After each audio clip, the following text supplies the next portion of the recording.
रेहाना और रवि की शादी के वक्त रवि के पास कुछ नहीं था। रेहाना, तुमने मुझसे शादी करके एहसान किया है। मुझसे ज्यादा तो तुम कमाती हो। अरे तो क्या हुआ, एक दिन आएगा रवि कि तुम खूब पैसा कमाओगे। मुझे तुम पर पूरा विश्वास है। रवि और रेहाना खुद को स्टैंड करने के लिए पूरी मेहनत करते। रेहाना, मैं नौकरी नहीं करना चाहता हूँ। तो कोई बात नहीं, मैं नौकरी करके घर चलाती हूँ, तुम बिजनेस सेट करने की कोशिश करो। एक दिन रेहाना, तुम जानती हो, मैंने जो विज्ञापन बनाने वाली कंपनी खोली थी ना, उसे बड़ी ब्रांड का ऑफर आया है। अब हम लोगों के दिन ब्यारे न्यारे हो गए हैं। मैं जानती थी रवि कि एक दिन तुम सेटल हो जाओगे। रवि का काम अच्छा चल जाता है। एक दिन वो रेहाना से कहता है, रेहाना, अब हम लोगों का बच्चा भी हो गया है। बहुत छोटा है वो। उसका ख्याल कैसे रखेंगे हम? कैसे क्या, मैं गांव से माँ को लेकर आ जाती हूँ। नौकरी से हाफ डे ले लिया करूंगी। अभी तो वो छोटा है, स्कूल जाने तक मैं मैनेज कर लूंगी। देखो रेहाना, मैं अब अच्छा कमा रहा हूँ। तुमको नौकरी करके परेशान होने की कोई जरूरत नहीं है। अरे कैसी बात कर रहे हैं, मैं अपनी लगी लगाई नौकरी कैसे छोड़ दूं? और मैंने तो सुना है हम लोगों को कुछ ही महीनों में सरकारी नौकरी मिल जाएगी। सरकारी नौकरी में कितना कमा लोगी? उतने में तो मैं ड्राइवर रख लूंगा। रेहाना को रवि की बात का थोड़ा बुरा तो लगता है। कम से कम मेरी नौकरी की इतनी बेइज्जती मत करो। भूल गए, इसी नौकरी के बदौलत तुमने अपना बिजनेस खड़ा किया है। अरे वो तो मैं किसी के भरोसे भी कर लेता। देखो, अपने बच्चे को संभालो, घर का काम करो।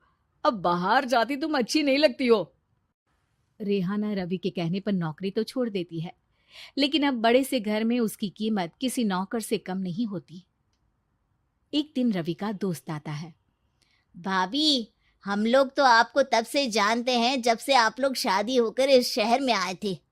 आपकी बदौलत ही सारा बिजनेस खड़ा हुआ है। ये किस्मत तो आप ही की है भाभी। हाँ हाँ भाई, हमारी मेहनत तो कुछ है ही नहीं। अरे होगी, लेकिन भाभी की किस्मत के आगे कुछ नहीं। दोस्त वहां से चला जाता है, लेकिन रवि का गुस्सा सातवें आसमान में होता है। देखा कैसे बोल रहा था?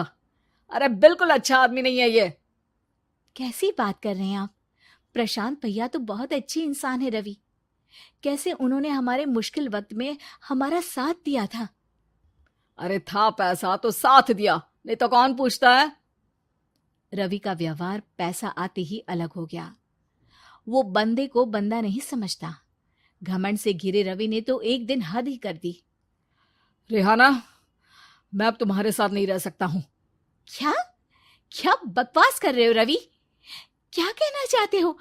और क्यों नहीं रह सकते तुम मेरे साथ? देखो, मुझे कोई और पसंद है, और उसने साथ रहने पर बस यही शर्त रखी है कि मुझे तुम्हें तलाक देना होगा। रेहाना, जो कि एक स्वावलंबी महिला थी, उसने बिना देर किए रवि को कह दिया, कोई इश्यू नहीं, मुझे पैकिंग में 4 दिन का वक्त लगेगा, लेकिन तब तक मैं तुम्हारे साथ नहीं रहूंगी। 4 दिन के लिए तुम कहीं और शिफ्ट हो जाओ, मैं घर से निकलूंगी तो बता दूंगी। रवि घर छोड़कर चला जाता है। रेहाना को दुख होता है, वो रोती है, लेकिन व्यवहार से स्ट्रांग रेहाना को पति के वापस आने का और उसे सबक सिखाने का पूरा भरोसा था। फिर एक दिन, अरे शुशिका, कब शादी करोगी तुम मुझसे? यार मैंने तो सोचा था तुम शादी से पहले मुझे विदेश लेकर जाओगे, महंगी कार दिलाओगे। अरे सब दिला दूंगा, लेकिन पहले मुझसे शादी तो कर लो। हाँ हाँ, क्यों नहीं।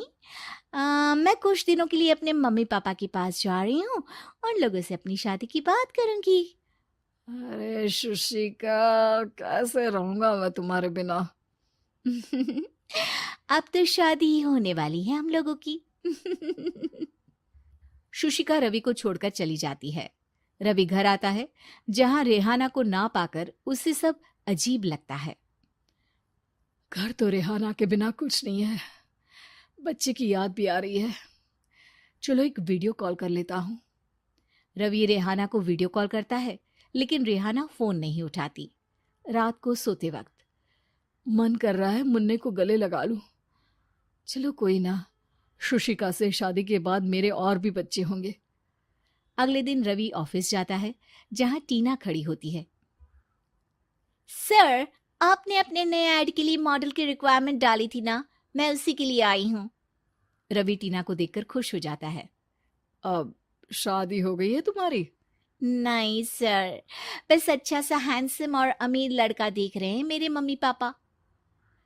रवि के दिमाग से तो टीना को देखकर शुशिका का ख्याल भी खत्म हो जाता है। अरे यार, ये लड़की मिल जाए कितनी सुंदर है। शुशिका तो इसके आगे कुछ नहीं है। अब क्या तुम्हें ऐसा नहीं लगता कि मुझसे मिलकर तुम्हारी ये खोज खत्म हो गई है? आप तो 2 बच्चों की पापा लग रहे हैं। अरे नहीं नहीं, मेरी शादी तो हुई थी, लेकिन बीवी को किसी और से प्यार था, मुझे छोड़कर चली गई। खैर, टीना की दोस्ती रवि से हो जाती है, लेकिन 1 महीने बाद शुशिका रवि के पास वापस आती है। मेरे मम्मी पापा तुमसे मिलना चाहते हैं, लेकिन उन लोगों को ये मत बताना कि तुम पहले से शादीशुदा हो, और हाँ, शादी से पहले अपनी सारी प्रॉपर्टी तुमको मेरे नाम करनी होगी। अरे पागल, अब मैं तुमसे शादी ही नहीं करना चाहता। भला ऐसी लालची औरत से कौन शादी करेगा? तभी वहां टीना आ जाती है। रवि, ये पागल सी औरत कौन है? देखो, तुमने ही कह दिया ना पागल, तो पागल ही है। पता नहीं कौन है, कह रही है शादी कर लो, लेकिन शादी से पहले अपनी सारी प्रॉपर्टी मेरे नाम कर दो। बोल तो सही रही है। वैसे तुम जानती हो, मेरी एक सहेली है, उसके पति ने उसे पैसा आते ही छोड़ दिया, जबकि उसको खड़ा करने वाली ही मेरी सहेली थी। और मुझे भी भरोसा नहीं है। अगर मैं भी तुमसे शादी करूंगी तो तभी जब तुम मेरे नाम अपनी सारी प्रॉपर्टी कर दोगे। अरे हाँ हाँ, क्यों नहीं, बिल्कुल कर दूंगा। रवि और टीना की शादी की तारीख तय हो जाती है। वो अपनी सारी प्रॉपर्टी के कागज लेकर शादी वाली जगह पर पहुंचता है, लेकिन वहां टीना आती नहीं। रवि टीना को मैसेज करता है। कहाँ हो? सॉरी, मैं तुमसे शादी नहीं कर सकती, मुझे तुमसे भी ज्यादा पैसे वाला मिल गया। रवि को गुस्सा आ जाता है।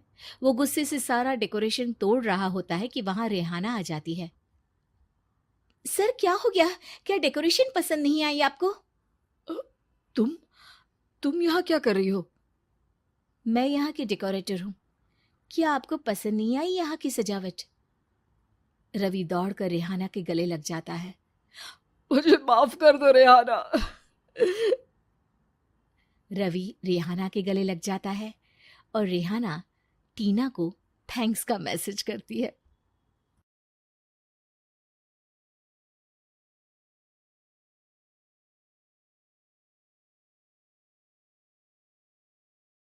का परमेश्वर कहता है कि तुम उसके लोगों को जाने दो, नहीं तो बुरी बातें तुम्हारे साथ होंगी।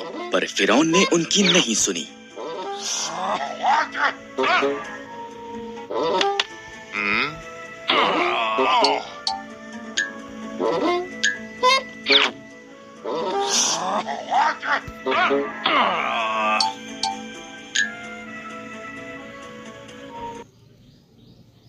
इसलिए परमेश्वर ने मिस्र में पानी को लहू में बदल दिया, कोई भी इसे पी न सका। तब उसने मिस्रियों के घरों को मेंढकों से भर दिया, हर तरफ मेंढक थे, फिर भी फिरौन ने उनकी नहीं सुनी।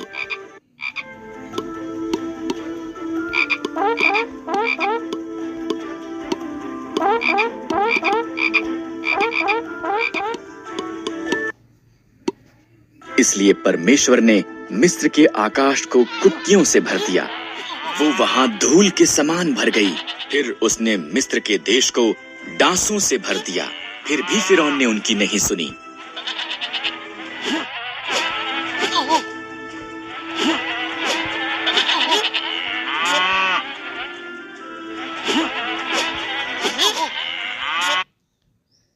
इसलिए परमेश्वर ने मिस्र के जानवरों को मार दिया, घोड़े, गधे, ऊंट, भेड़ें और बकरियां सब मर गए। फिर उसने मिस्री लोगों को फोड़े से पीड़ित किया, फिर भी फिरौन ने उनकी नहीं सुनी। परमेश्वर ने मिस्र की फसल का नाश करने के लिए ओलों की वर्षा भेजी। उनकी जौ और सन्न की फसल नष्ट हो गई। तब उसने बचे हुए फल को खाने के लिए टिड्डियां भेजी। फिर भी फिरौन ने उनकी नहीं सुनी।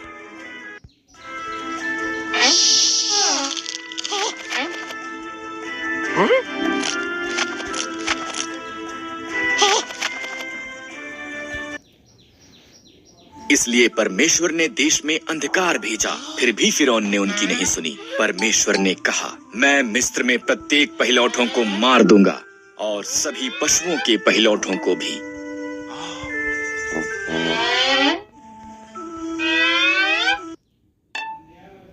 मेरे लोग एक मेमने को मारें, उसे खाएं और उसके लहू को उनके द्वार की चौखट पर लगाएं।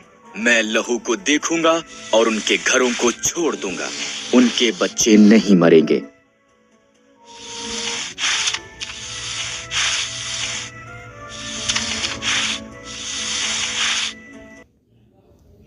तुम इसे फसह कहोगे और सदा उसे याद रखोगे।